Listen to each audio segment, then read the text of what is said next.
Hello student. तो आज अपना टॉपिक जो है ना वो ट्रांसमिशन लाइन पैरामीटर है। तो ट्रांसमिशन लाइन पैरामीटर्स इसको इसलिए भी बोलते हैं क्योंकि देखो एक्चुअल क्या होता है कि अगर हम ट्रांसमिशन लाइन देखते हैं ना, तो ट्रांसमिशन लाइन में क्या होता है, एक सेंडिंग इन वोल्टेज होता है। जब हम देखते हैं कि जब हम पावर सिस्टम पढ़ते हैं तो मेरे पास क्या होता है, एक सेंडिंग इन वोल्टेज होता है और एक रिसीविंग इन वोल्टेज होता है, ठीक ना। और ये सेंडिंग इन वोल्टेज और ये अपने पास करंट होता है, that is equal the sending in current, और ये अपने पास रिसीविंग इन करंट होता है। तो सेम एज इट इज़। और इसमें जो अपने पास इस तरीके का कोई अगर नेटवर्क है, तो जो नेटवर्क है ना, डेट नेटवर्क इज़ अपने पास, ये जो नेटवर्क होगा यही नेटवर्क अपने पास ABCD पैरामीटर की तरह होता है, ठीक ना। ABCD parameter. तो उसमें जो हमारे पास जो इक्वेशन होता है उसमें हमारे पास जो VS is equal to A plus A into V S, A into V, A into VR plus B into IR, ये अपने पास होता है जब सेंडिंग इन वोल्टेज हम लिखते हैं तो। और अपने पास I ऑफ S लिखते हैं, अगर सेंडिंग इन करंट लिखते हैं तो मेरे पास क्या होता है, C of VR plus D of IR।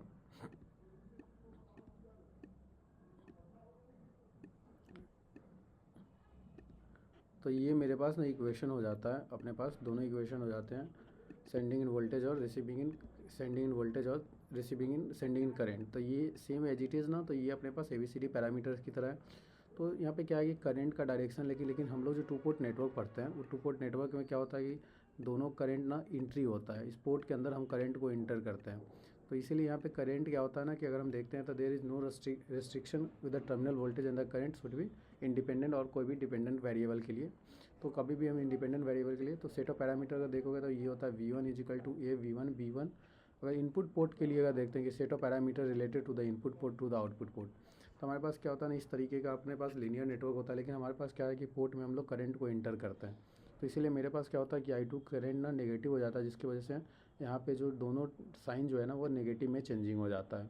ये दोनों साइन नेगेटिव हो जाते हैं, ये दोनों के दोनों साइन क्या होते हैं, नेगेटिव होते हैं। क्योंकि अपने पास क्या होता है, ये जो करंट का डायरेक्शन होता है, हम लोग पोर्ट में क्या कहते हैं कि करंट का डायरेक्शन इंट्री लेते हैं, लेकिन ये करंट का डायरेक्शन क्या होता है कि नेगेटिव हो जाता है, क्योंकि करंट का डायरेक्शन क्या होता है, आउटवर्ड होता है, ठीक ना।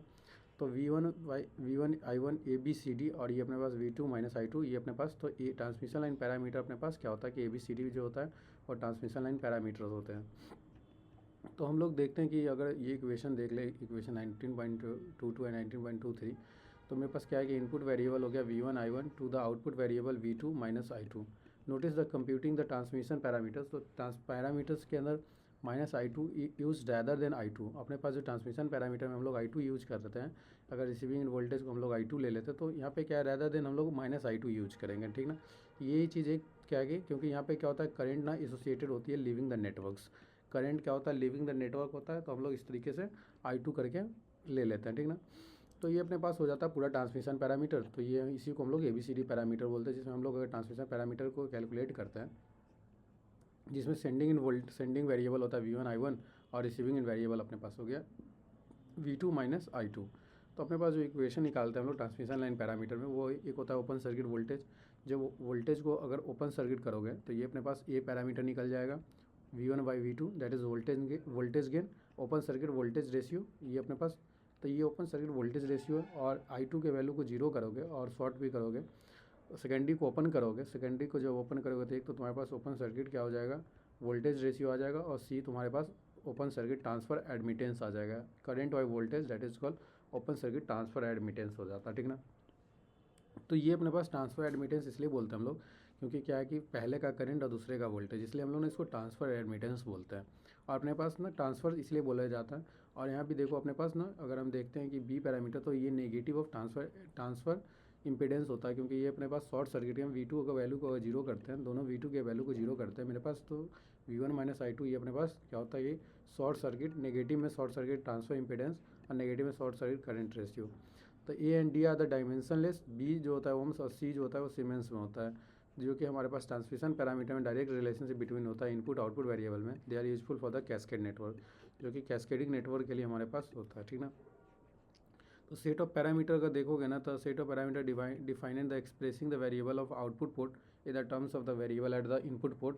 तो ये अपने पास क्या होता है, V2 is equal to A V1 minus VI1। और ये तो यहाँ पे अपने पास क्या होता है, जब इन्वर्स ऑफ हम पैरामीटर्स निकालते हैं तो हम क्या हो गया कि मेरे पास ना जो V2 था, हम ना अभी क्या लिख रहे थे यहाँ पे, जो हमारे पास था ना वो V1 I1 के बीच में था। अब हमारे पास क्या हो जाएगा, ये अपने पास V2 I2 हो जाएगा और V1 I1 क्या कर जाएगा, इस तरीके से डिपेंडेंट की तरह काम करेगा। ये इंडिपेंडेंट और ये डिपेंडेंट वेरिएबल की तरह काम कर जाएगा। तो थोड़ा सा चेंजिंग होता है, दैट इज़ इन्वर्स पैरामीटर। तो हम लोग इसको इन्वर्स पैरामीटर बोलते हैं। ये मेरे पास इन्वर्स पैरामीटर जिसमें हम I1 को क्या करते हैं ना, यहाँ ओपन करेंगे, V1 को शॉर्ट कर, वोल्टेज V1 के वोल्टेज को जीरो कर देते हैं, तो ये अपने पास ओपन सर्किट हो जाता है। और C और D, B और D निकालने के लिए हम लोग शॉर्ट सर्किट करते हैं। इसमें इंपॉर्टेंट क्या होता है कि जो A जो होता है वो D से इक्वल होता है ट्रांसमिशन लाइन और इन्वर्स पैरामीटर दोनों के लिए। इफ़ अगर ये रेसिप्रोकल ट्रांसमिशन, और अगर बोलते हैं कि ट्रांसमिशन लाइन जो है ना वो पैरामीटर जो है वो रेसिप्रोकल है, तो AD is minus BC is equal to 1 हो जाएगा और inverse of AD is minus BC is equal to 1 होता है। तो ये अपने पास इन्वर्स पैरामीटर्स में ये दोनों निकल के चले जाते हैं, ठीक ना।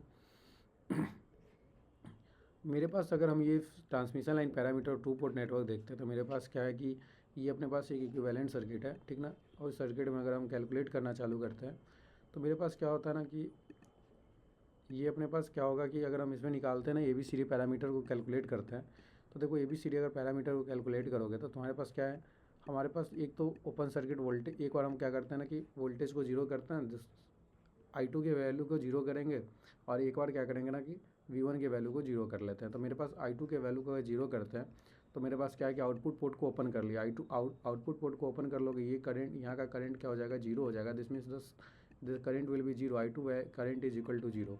तो I2 करंट इज जीरो और V1 ना इनपुट पोर्ट में अवेलेबल होगा। तो अपने पास कुछ सर्किट इस तरीके का दिखेगा। ये अपने पास सर्किट हो जाएगा। जो फाइंडिंग हम करेंगे A और C निकालने के लिए मेरे पास ये सर्किट दिखता है। ये अपने पास वोल्टेज सोर्स हो गया, ये रसिस्टर हो गया, ये रसिस्टर हो गया। ये मेरे पास क्या है, एक तरह का, ये अपने पास I1 पे करंट ना डिपेंडेंट है, तो I1 करंट डिपेंडेंट होता है। ये अपने पास डिपेंडेंट करंट सोर्स होता है, dependent current source. I1 current dependent current source हो गया। तो अगर ये हम वैल्यू फाइंड आउट करते हैं तो मेरे पास क्या हो जाएगा कि V1 इज इक्वल टू 10। तो अगर हम यहाँ पे यहाँ पे जो इक्वेशन लिखेंगे तो मेरे पास क्या हो जाएगा, अगर हम यहाँ पे इक्वेशन लिख लें कि यहाँ पे तो करंट तो I2 का करंट तो जीरो हो जाएगा। तो अपने पास KVL इक्वेशन इस लूप में इस लूप का KVL इक्वेशन लिखते हैं तो मेरे पास इस लूप का KVL इक्वेशन ये होता है V1 इज इक्वल टू 10, दोनों करंट के अक्रॉस का ये सीरीज़ में है, तो into current resistance into current, तो ये 30 I1 आ जाता है, ये वोल्टेज V1। V2 निकालते हैं, मेरे पास अगर V2 वैल्यू निकालेंगे ना तो V2 मेरे पास क्या हो जाएगा 20 I2। ये I1 करंट यहाँ पे क्या है, इस ब्रांच में तो करंट क्या जा रहा है, I1 ही करंट जा रहा है। तो अगर हम इसमें KVL इस आउटर लूप में अगर KVL इक्वेशन लिखेंगे तो मेरे पास क्या होगा -V2। तो अगर हम सिंपल लिख लेते हैं कि प्लस V2 और प्लस ये प्लस V2, अगर पहला वाला साइन ले लेते हैं तो plus 3I1 is equal to 20 is equal to 20 I is equal to -20I1। तो ये अपने पास ना माइनस तो प्लस सब माइनस माइनस चेंज ये हो जाता है ना, ये इक्वेशन आ जाता है मेरे पास कि अगर 20I1 ये 20I1 और ये 3I1, तो ये अपने पास क्या हो जाता है, माइनस में 3I1 कर लेते हैं तो ये मेरे पास आ जाता है 17V2 is equal to 17I1। इस इक्वेशन को लिखोगे ना तो देखोगे, जो मैं स्टार्टिंग से ही बता रहा हूँ, जब मैंने नोडल एनालिसिस चालू किया था तब से बता रहा हूँ कि पहला साइन ले लो, तो ये पहला साइन हो जाएगा, देखो 3I1 और रेसिस्टेंस का ड्रॉप पॉजिटिव ले लो, तो ये हो जाता है तुम्हारे पास 20I1। तो 20I1 तो अपने पास क्या हो जाता है ना, अगर V2 के वैल्यू को हम देखते हैं तो V2 इज इक्वल टू क्या हो जाता, 20I1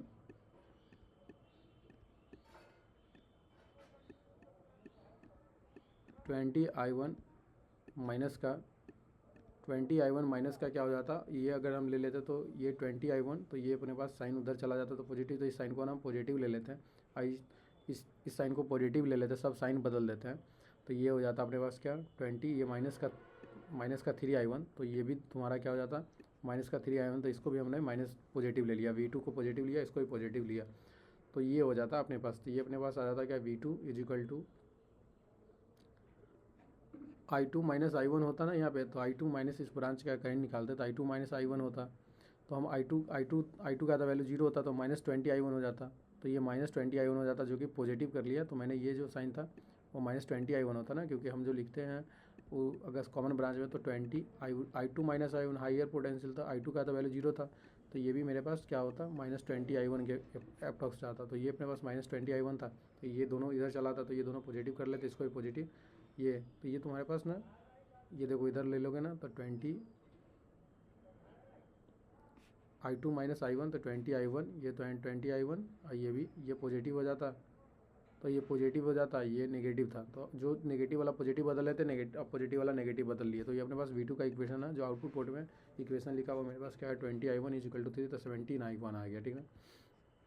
यहाँ से अगर हम लिखेंगे तो मेरे पास क्या हो जाएगा ना कि 30 I1, तो ए का वैल्यू क्या होता है V1/V2। तो अपने पास क्या हुआ है कि V1/V2 V1 है V2 है, तो दोनों को लिख लेंगे तो मेरे पास क्या है I1 से I1 कैंसिल हो जाएगा, तो ये हो जाएगा 1.765। ये अपने पास ए का वैल्यू कैलकुलेट हो जाएगा, ठीक ना। सेम एज इट इज़ हम लोग सी का वैल्यू कैलकुलेट करेंगे तो मेरे पास क्या होगा I1/V2। तो ये I1 अपने पास हो गया। I1 का वैल्यू क्या है, I1 का वैल्यू मेरे पास क्या आ जाएगा, I1 का वैल्यू हम अगर यूज कर लें तो मेरे पास इस वैल्यू से निकालेंगे I1/V2, क्योंकि V2 से V2 कैंसिल हो जाए।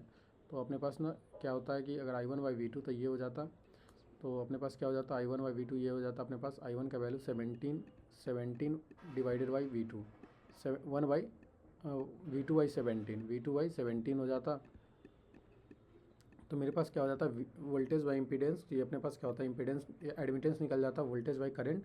तो V17/I1, ये I1 का वैल्यू हो गया, तो V1/, तो ये अपने पास V1 का वैल्यू क्या लिखते हैं हम लोग, V1 यहाँ पे आ जाता जो कि V1/17 आता, तो V1/17, तो V1/I1 = क्या होता है V1/I1 जो होता है वो अपने पास एडमिटेंस हो जाता, तो ये अपने पास वैल्यू निकल जाता, ठीक ना। तो ये मेरे पास ए और सी का वैल्यू आ जाता। जब हम बी और डी का वैल्यू कैलकुलेट करते हैं तो मेरे पास V2 का वैल्यू 0 कर लेते हैं, बी और डी का वैल्यू को शॉर्ट सर्किट करते हैं, देन हम फाइंड आउट करते हैं। तो मेरे पास क्या होता है voltage across the V1 eight the input port at the node A, nodal analysis इस वोल्टेज पे हम लोग लगाते हैं, इस पर वोल्टेज नोडल एनालिसिस लगाते हैं ना। तो मेरे पास क्या होता है V1 - A, V1 potential, V1 - A potential divided by 10 ohm resistor, minus का ये करंट क्या है कि इनकमिंग करंट है, ये अपने पास आउटगोइंग करंट है, तो आउटगोइंग करंट को हम लोग VA - 20 लिखेंगे, और ये भी इनकमिंग करंट है, तो इनकमिंग करंट को पॉजिटिव लिया और आउटगोइंग करंट को, नोड से आउटगोइंग करंट को नेगेटिव लिया। तो ये अपने पास इक्वेशन हो जाता, ये अपने पास KCL इक्वेशन हो जाता। मैंने काफ़ी अच्छा KCL KVL सब बताया अपने चैनल पे, पूरा आज लास्ट लेक्चर हो सकता है ये अपने पास ना, मतलब लास्ट जो है ना थ्योरेटिकली अगर बोले तो, या बोले तो काफ़ी कुछ जो है नेटवर्क का ना, पूरा नेटवर्क कंप्लीट है चैनल पे, पूरा का पूरा नेटवर्क कंप्लीट है। ये लास्ट ही समझो कि नेटवर्क का ना ये नेक्स्ट लास्ट ही है, लेकिन कुछ कुछ और भी अगर कंटेंट होगा तो अवेलेबल हम कर देंगे, लेकिन ये ना लास्ट अगर कंप्लीट करना चाहोगे तो पूरा का पूरा नेटवर्क अवेलेबल है चैनल पे, ठीक ना। और काफ़ी मैंने डीप में बताया अभी तो, अब जाके क्या है कि ना अब थोड़ा सा स्पीड और बुक से ही बता रहा हूँ, नहीं तो स्टार्टिंग में तो मैंने काफ़ी बेसिक्स उठा के बताया है। अब तो ये सब चीज़ें ईजी हो जाएगा, ईजी हो गया, इसलिए मैं सोचता हूँ कि जो चैनल को फॉलो करके आएगा उसके लिए तो ईजी है, तो इसलिए मैं ये सब चीज़ को थोड़ा सा क्या कर रहा हूँ कि बुक में ही बता रहा हूँ, थोड़ा फास्ट बता रहा हूँ। तो ये अपने पास अगर निकालोगे ना तो अपने पास क्या हो जाएगा VA का वैल्यू क्या हो गया, VA का वैल्यू तो अपने पास क्या होगा करंट का वैल्यू, यहाँ पे V2 का वैल्यू 0 हो गया, तो VA का वैल्यू ही मेरे पास क्या हो जाएगा जो करंट 3I1 के वैल्यू के बाद जो ही वोल्टेज होगा वही वोल्टेज, तो 3I1, तो VA का वैल्यू अपने पास 3I1 हो गया। तो अपने पास ये I1 का वैल्यू मेरे पास क्या है, I1 का वैल्यू मेरे पास क्या है, ये जो करंट लिखे है उसका वैल्यू हमने लिखा कि V1 - VA डिवाइडेड बाई 10, तो V1 - VA डिवाइडेड बाई 10 ये था, ये I1 का वैल्यू था, ये I1 का वैल्यू था। तो हमारे पास अगर हम इससे ना निकालते ना, मेरे पास क्या है कि I1 का वैल्यू अगर कैलकुलेट करते हैं मेरे पास I1 का वैल्यू, तो मेरे पास I1 का वैल्यू मेरे पास क्या है, हमने इसको क्या किया कि VA का जगह पे ना क्या करते हैं कि I1 को V1 डिवाइडेड बाई VA के जगह पे 3I1 को पुट करते हैं,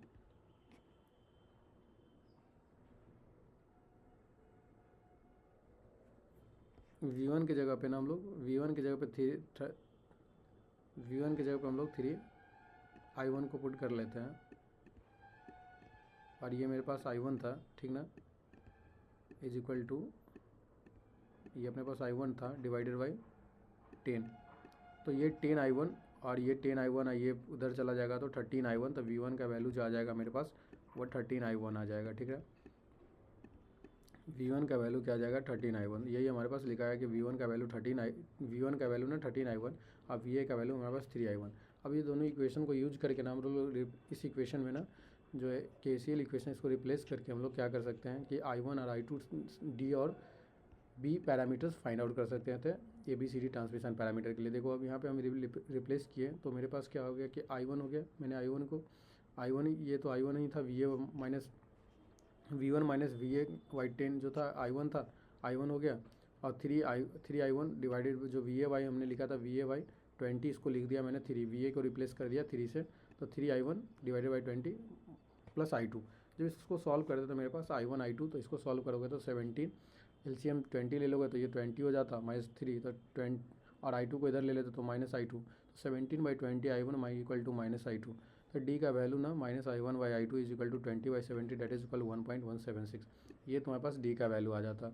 बी का वैल्यू जब हम कैलकुलेट करते तो मेरे पास बी का वैल्यू क्या होता, बी का वैल्यू जो मेरे पास आता ना, वो मेरे पास माइनस का V1 बाई माइनस का V1 बाई I2 आता, तो -13I1, और ये अपने पास ना I2 का वैल्यू ना क्या आ जाता -17/20 I1, तो ये अपने पास ओम्स के वैल्यू में आ जाते हैं, तो ये अपने पास बी और डी का वैल्यू आ जाता है, ठीक ना।